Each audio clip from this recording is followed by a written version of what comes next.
You're listening to the Fantasy Consigliere Podcast on the Wolf Sports YouTube channel. We provide proven, independent-minded analysis trusted by NFL teams and top agencies, and we're confident you won't find a better source to help you win your fantasy league. Hello everyone and welcome to the Fantasy Consigliere Podcast. I'm your host, Dylan Chapin. For this week's episode, we'll go through the Week 12 rankings and provide various thoughts at each position. So starting at quarterback, we have Jared Goff, despite the struggles last week in Philadelphia, as a top 5 option. Most importantly, he's back at home and gets a great matchup versus the Giants, who have allowed the second most fantasy points per game to opposing quarterbacks. And in general, I think Detroit will bounce back in a big way after being held to 9 points and going 0-for-5 on fourth downs last week. It's unclear if the Giants will have Paulson and Debo at cornerback, but I don't think it would matter much for Goff back at home and with all the weapons they have. So after being someone to avoid last week on the road, get Goff back in lineups as a top 5 option. And keep in mind that he also gets a great matchup versus Dallas in Week 14, which is also at home, and they're also home on Thanksgiving versus the Packers. So the schedule gets tougher for Goff in the fantasy playoffs, but should be a QB1 over the next 3 weeks for those hoping to get in. On the other side of that matchup this week, Jackson Dart should be back for the Giants, and he'll be a borderline QB1. The concern would be him not running as much, coming off a concussion, and with New York apparently emphasizing him taking care of himself down the stretch.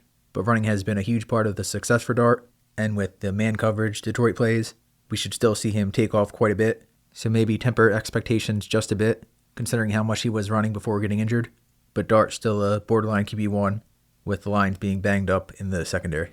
And hopefully you have an option that's locked into lineups. But for the potential fill-ins this week, with Mason Rudolph, Kirk Cousins, who will start the rest of the way, and Shedeur Sanders, they all get decent matchups, but still difficult to trust. We'd rank Rudolph at the top if he starts in place of Aaron Rodgers, with the Bears being attackable in the secondary. But Cousins does get a decent schedule down the stretch, especially for when he gets Drake London back. And Sanders, I think, will be determined after the Raiders didn't draft him. The numbers didn't look great last week, and he held on to the ball too long, which was a concern coming out of Colorado. But Shedeur made a couple of big-time throws, and maybe is at least worth investing in while his value is low in dynasty leagues. At running back, we're keeping an eye on the status of Bahashel Tutton for the Jaguars. He came on strong last week, was basically in an even split with Travis Etienne.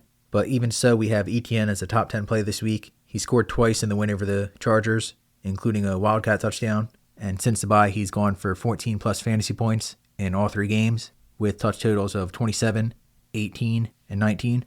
It's closer to the production and usage that we saw to begin the season.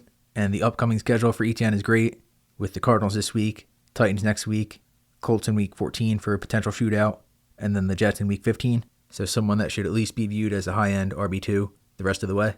For the Tampa Bay backfield, I would expect Bucky Irving to be out another week.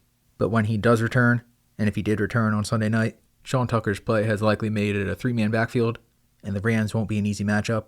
But assuming Irving is out again, Tucker would make the top 24 at running back. He had 3 touchdowns last week versus Buffalo, and opportunity has really been the only thing holding him back. So if you're in a pinch at running back, Tucker should be a volume-based RB2, even with the tough draw in Los Angeles. And a few spots above him, we assume Josh Jacobs will be out, setting the stage for Emmanuel Wilson to be an RB2 as well.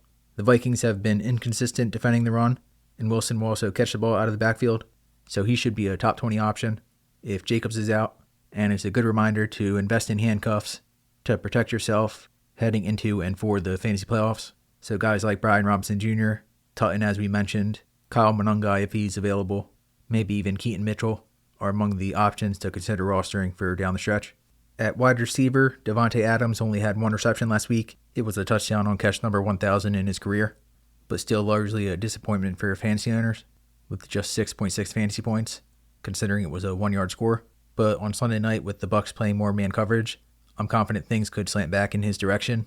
So we have him as the wide receiver 6, so a top half wide receiver 1. Obviously not someone you would have considered benching, but at least something to keep in mind for a DFS play. And quickly, I think we can also expect a bounce back from Emeka Egbuka on the other side of the matchup, despite slowing down in recent weeks.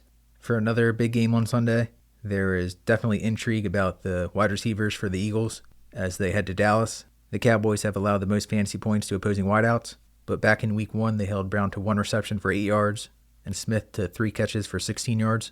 So definitely some pause here, despite the matchup, based on how inconsistent the Eagles have been. We still have them both as top 15 plays, but but it seems the Cowboys want to keep things in front of them, and we could see more dump-offs to Saquon Barkley and short grabs for Dallas Goedert. So again, plenty of upside. And for Brown, he did have a season-high 11 targets last week, but it will be up to the Philadelphia coaching staff to get them open looks and for Jalen Hurts to take advantage. Beyond that, at wide receiver, I'd still have DK Metcalf as a top 20 option versus the Bears, even if Rodgers is out.